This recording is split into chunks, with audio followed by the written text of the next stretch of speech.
देश की कई हस्तियों के संघर्ष और सफलता की कहानी तो आपने पढ़ी भी होंगी और सुनी भी होगी, लेकिन हम आपको एक ऐसी कहानी बताने जा रहे हैं जिन्होंने 22 लाख रुपए का पैकेज छोड़कर आईपीएस बनने का ठान ली थी और उसमें सफलता भी हासिल। 2008 में पिता की हत्या के बाद में पैरवी की तो पुलिस से मदद ना मिल सकी।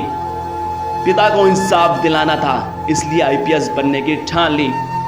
कभी हताशा मिली तो कभी निराशा हुई, बावजूद उसके संघर्ष जारी रहा और आईपीएस बनने के बाद में न सिर्फ अपराधियों की हेकड़ी कम हुई बल्कि पुलिस ने भी नियमानुसार बागपत से ट्रांसफर होकर आए आईपीएस नीरज कुमार जादौन की 2008 में पिता की हत्या कर दी गई।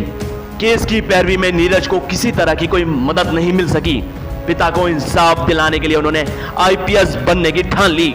कभी निराशा मिली तो कभी हताशा भी हुई, लेकिन इरादे में पक्के नीरज ने हार नहीं मानी और आईपीएस बनकर ही दम लिया। फिर क्या था, आरोपियों की भी हेकड़ी ढीली हो गई और स्थानीय पुलिस ने नियमानुसार कार्यवाही भी की। जालौन के नौसेरपुर गांव के मूल निवासी नीरज कुमार जादौन का जन्म कानपुर में हुआ था। यही उनकी स्कूलिंग और उसके बाद में आईआईटी एसयू में कंप्यूटर साइंस के बीटेक की डिग्री लेकर एमएनसी कंपनी ज्वाइन कर ली। नोएडा व बेंगलुरु से लेकर यूके तक नौकरी की। पिता की हत्या के समय वह बेंगलुरु में थे। केस की पैरवी शुरू हुई तो पुलिस का रवैया देखकर बहुत दुखी हुए। 2010 में ही नौकरी के साथ में नीरज ने तैयारी शुरू कर दी और 2011 में वो इंटरव्यू तक पहुंचे। दूसरे प्रयास में रैंक कम होने की वजह से असफल रहे। तीसरा प्रयास करना था जिसके लिए उम्र ज्यादा हो चुकी थी।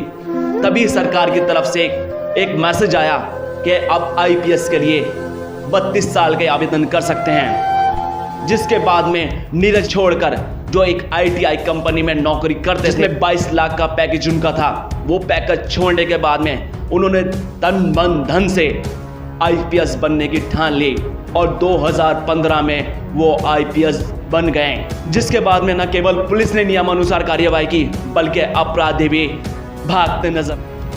पीड़ित की मदद करने के लिए बनी पुलिस आरोपियों की मदद कर रही थी, मगर पिता को इंसाफ दिलाना था तो नीरज ने आईपीएस बनने की ठान ली और 2010 में नौकरी के साथ ही तैयारी शुरू कर दी। 2011 की पहले ही प्रयास में वो इंटरव्यू तक पहुंच गए, जिसमें उन्हें सफलता नहीं मिल सकी और दूसरे प्रयास में रैंक कम रह गई और तीसरे प्रयास के लिए आवेदन करना था जिसके लिए उम्र ज्यादा हो चुकी थी। पिता की हत्या के बाद में परिवार में सबसे बड़े नीरज 4 भाई बहनों के एकलौता सहारा थे।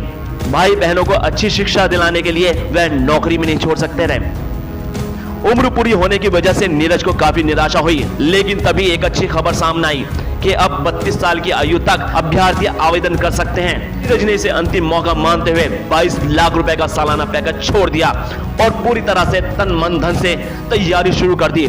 अगले ही प्रयास में 140वीं रैंक हासिल कर डाली और आईपीएस बन गए। टाइम्स थ्रू इंडिया के लिए सनवर्ड सिद्दीकी की रिपोर्ट।